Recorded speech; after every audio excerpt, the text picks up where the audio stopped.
Ana Belén Marín. Antes de empezar mi intervención, quisiera aclarar que no signifique y no significa que porque existen 9 votos a favor son los que están a favor de la dolarización y los otros 4 votos en contra de la dolarización. Y desde ahí es que quiero empezar. Es que básicamente mi voto en contra del informe es por varias razones. La primera, porque no refleja en absoluto mi postura y tampoco han sido incluidas las observaciones de varios asambleístas. Tampoco ha sido incluida el análisis y las evaluaciones que se han hecho de la norma que ha sido presentada por el Ejecutivo. Pero aún más grave, en las conclusiones, y solo para darles un ejemplo, ponen que se establece una junta financiera y monetaria con autoridades que sean elegidas y fiscalizadas por el legislativo. Error. Están faltando a la verdad. Por esa y por varias razones, mi voto fue en contra. Pero la situación más detallada es la que voy a presentar en este momento, que son ya las razones jurídicas y técnicas por las que me parece que esta norma realmente está yendo en contra de la Constitución y también de una verdadera defensa de la dolarización. Entonces, me referiré en mi presentación en 5 ejes fundamentales. El primero, respecto al tema del Banco Central del Ecuador. Según el código vigente en el artículo 26, el Banco Central del Ecuador es una persona jurídica de derecho público que es parte de la función ejecutiva de duración indefinida, con autonomía administrativa y presupuestaria, cuya organización y funciones están determinados en la Constitución de la República. Es decir, este código, los estatutos y sus regulaciones, todas estas están expedidas cuanto funciona la Junta Política de Regulación Monetaria y Financiera y los reglamentos internos. Y según el artículo 27, tienen por finalidad la instrumentalización de la política monetaria, crediticia, cambiaria y financiera del Estado mediante el uso de los instrumentos determinados en este código y ley.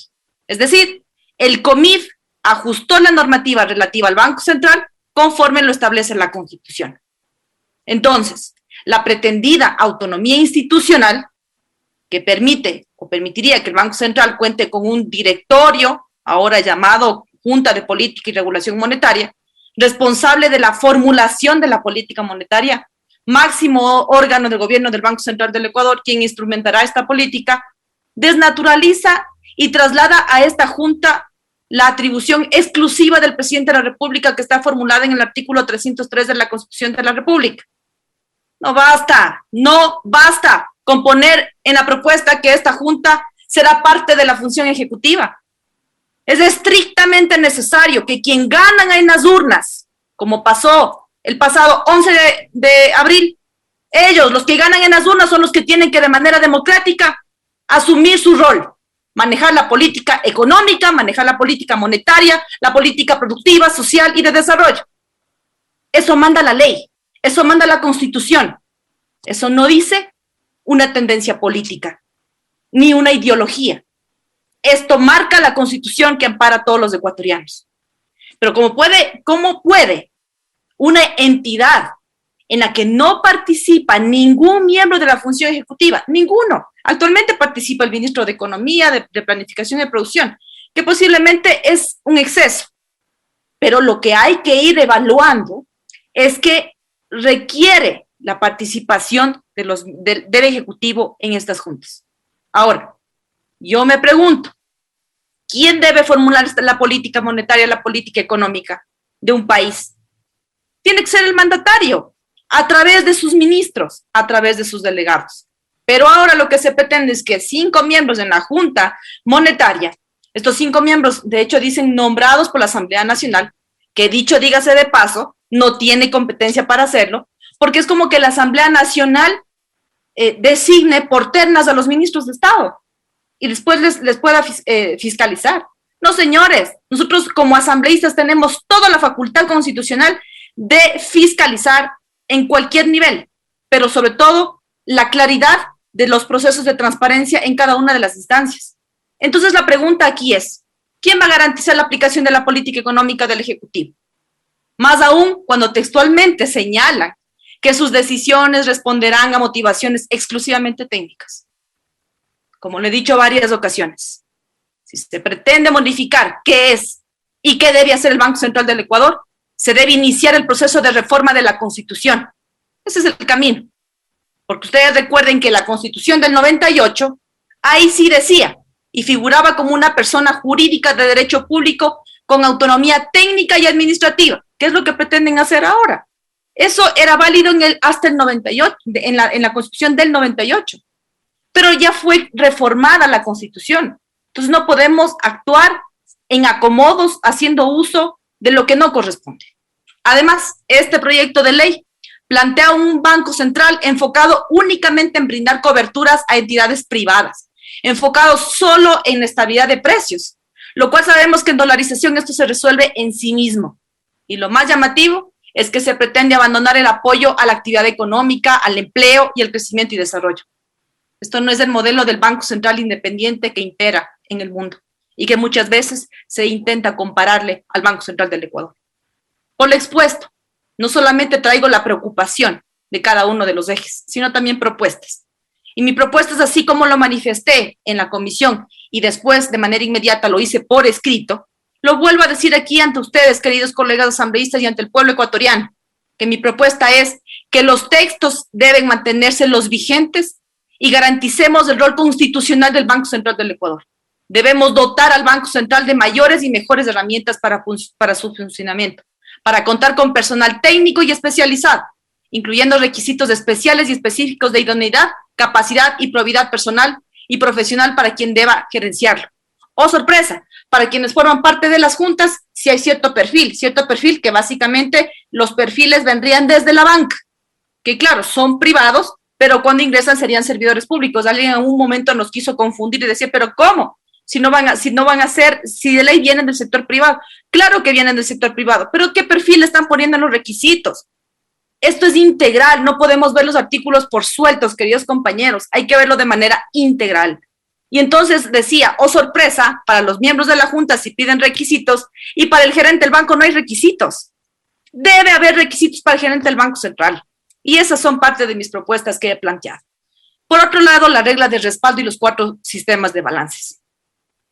Ustedes recordarán que tras la crisis financiera del 2000, el país adoptó un nuevo esquema monetario. ¿Cuál es? La dolarización.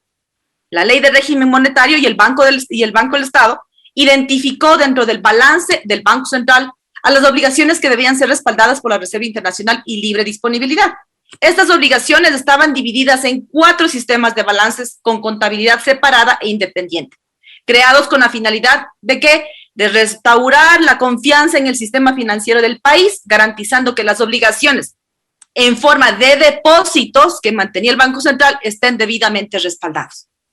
Por otro lado, tras la eliminación de los bonos de la Agencia de Garantías de Depósitos, la AGD, mediante la ley de creación de la Red de Seguridad Financiera, el Banco Central del Ecuador dejó de actualizar el sistema de 4 balances desde el año 2008, hasta que finalmente en el 2014 se emite el COMIB y entonces se definió un nuevo marco contable para el balance del Banco Central.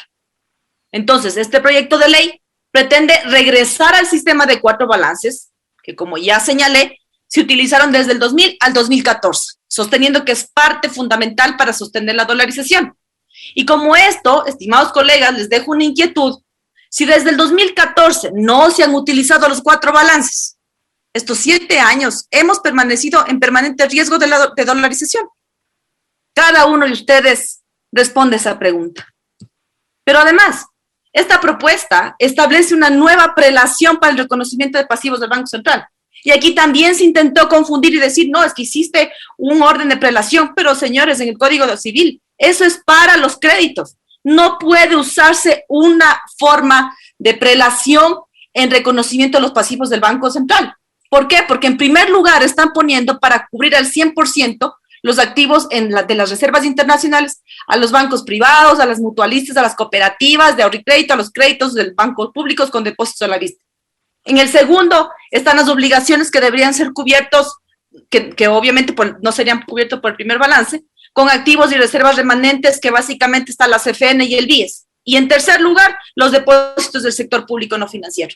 Ya se ha dado el ejemplo muy sencillo, pero aquí lo que preocupa sobre todo es cuando, en el momento que tengan que hacer un desembolso del Banco Central, se terminen las reservas internacionales y ya no tengan para cubrir el segundo o el tercer balance, la prelación no va a permitir que el Ecuador, en el caso que una empresa pública requiera una importación o una compra internacional, pues al ya no existir liquidez, no existir reservas internacionales, simplemente no podrá hacerlo. ¿Por qué? Porque ya cubrió con su primer nivel, que es los bancos, las mutualistas y las cooperativas. Cuidado con esto, anticipo al pueblo ecuatoriano, porque sí me preocupa la forma en la que es la prelación de los 4 sistemas. Por lo tanto, por lo expuesto y como lo mencioné al referirme al rol del Banco Central, lo que propongo es mantener un solo balance para que dentro de sus objetivos garantice la sostenibilidad monetaria, pero sin descuidar el rol que se requiere en países como Ecuador, con una participación en momentos de crisis, la crisis que vive el Ecuador actualmente, sobre todo en época de pandemia. Imagínense que en la propuesta que está ingresada, dice que a más tardar en el 2026 todos los pasivos del primer sistema del balance estarían plenamente cubiertos, menos en un 100% con reservas internacionales. Pero en el 2035, el segundo, el tercero y el cuarto sistema regirán a partir de todos estos años. Hasta tanto, la Junta Monetaria procurará alcanzar la cobertura propuesta de la regla de respaldo. ¿Ustedes creen que eso es justo? Pero más que justo, ¿será equilibrado? Pues no lo es. En cuanto al tema de las juntas de política y regulación monetaria y financiera, durante las sesiones de las comisiones escuchamos a varios comparecientes quienes manifestaron unos a favor, otros en contra, sobre la existencia de estas 2 juntas, pero que definitivamente no garantiza nada tener 2 juntas. El fin primario de esta ley, que es fortalecer la dolarización, no depende de la existencia o no de una o de 2 juntas, sino de las funciones que se las entregue y la organización que puedan tener dentro de las mismas. Y ahora, si se propone que los 10 miembros que forman parte de las juntas, porque son 5 para cada uno, estarán en funciones por 5 años, es decir, fuera del periodo presidencial, entonces, ¿cómo se puede asegurar que será el Ejecutivo el que defina las políticas públicas si los miembros de esta junta no corresponden ni siquiera al periodo de mandato y gestión? Pero además que no corresponde, este sector o los que participarían son en tiempos cortos su participación, 2 permanentes y esa generación de los miembros, su participación dentro de las juntas genera esta incertidumbre. Por ello, mi propuesta es mantener la actual Junta de Política y Regulación Monetaria y Financiera, fortaleciendo sus atribuciones y responsabilidades, que es necesario aumentar, es necesario hacerlo, así como el ámbito de gestión y operación.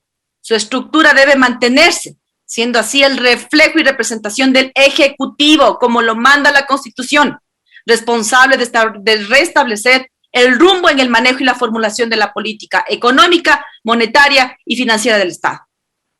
Por otro lado, se habla de la economía popular y solidaria. La Constitución señala con absoluta claridad que el sistema de economía popular y solidaria debe recibir un tratamiento diferenciado y preferencial del Estado, en la medida en que impulsa el desarrollo de la economía popular y solidaria. Conforme a la información que ha sido remitida por la misma superintendencia, se ve un crecimiento importante que aportan al 15% del PIB y tienen un crecimiento solo del 2012 al 2020 del 202% en activos y el 231% en depósitos y el 163% en carteras de crédito. Es decir, es un sector en franco desarrollo que necesita el apoyo, acompañamiento y supervisión de la economía popular y solidaria. ¿Pero por qué necesitan el acompañamiento y por qué merecen un trato diferenciado? Porque sus bases están en uno de los sectores más desprotegidos de la sociedad, de los que viven en lugares más aislados, donde el único acceso a crédito es la pequeña cooperativa, la caja comunal de la localidad, a donde los grandes bancos no tienen el interés de entrar. Entonces, no podemos pretender incluir en el mismo saco a la banca privada que a quienes forman parte de la Superintendencia de Economía Popular y Solidaria. Por lo expuesto, propongo que se mantengan los textos vigentes relativo a la economía popular y solidaria. Finalmente, se hablan en textos, en articulados varios, sobre el control y la implementación de prácticas internacionales y el régimen especial del COVID. Mire, nuestro país ha sufrido una de las peores crisis de la historia, y no me refiero exactamente al COVID. Me refiero a la corrupción que dolorosamente ha tomado varias instituciones del Estado. por lo que no en nombre de una mal llamada autonomía podemos pretender eliminar inclusive la facultad de control que la Constitución otorga a la Contraloría General del Estado, que es el organismo técnico encargado del control de la utilización de los recursos estatales y la consecución de los objetivos de la institución del Estado y de las personas jurídicas de derecho privado que dispongan de recursos públicos. Este proyecto de ley pretende reformar el artículo 57 del COMIP, dejando a la Contraloría General del Estado el control únicamente sobre la parte correspondiente a la gestión administrativa del banco. ¿Y qué elimina? Elimina lo relativo a la verificación del cumplimiento de las regulaciones y resoluciones emitidas por la Junta. Entonces, no procede la eliminación de estos articulados porque es una responsabilidad constitucional que la Contraloría tiene que hacer. En garantía de un control integral del manejo de la gestión administrativa, técnica y financiera del Banco Central, no se pueden eliminar ni el artículo 57 ni el 58 del actual Código Financiero. Y dentro de estos generales hablaba del régimen especial del COVID. En relación al régimen especial de la pandemia, mi posición es que debe ser eliminado.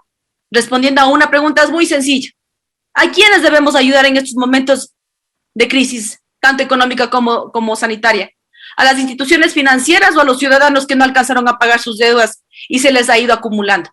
Considero que la crisis sanitaria profundizó aún más la crisis económica, por lo que las familias ecuatorianas, además de tener un familiar o un conocido que falleció o se contagió por COVID, también tienen problemas financieros, porque perdieron el trabajo, bajaron las ventas, quebraron negocios y no lograron pagar ya sea la cuota de la hipoteca de la casa, la tarjeta de crédito o la mensualidad del vehículo. Entonces, la primera opción no debería ser el desprenderse de sus bienes, sino más bien desde el Estado, a través de la política económica, dar más posibilidades de refinanciamiento de sus deudas, con tasas de interés bajas y a largo plazo, tal como lo recomienda inclusive el mismo Fondo Monetario Internacional. Y de esta manera lograr una verdadera reactivación económica.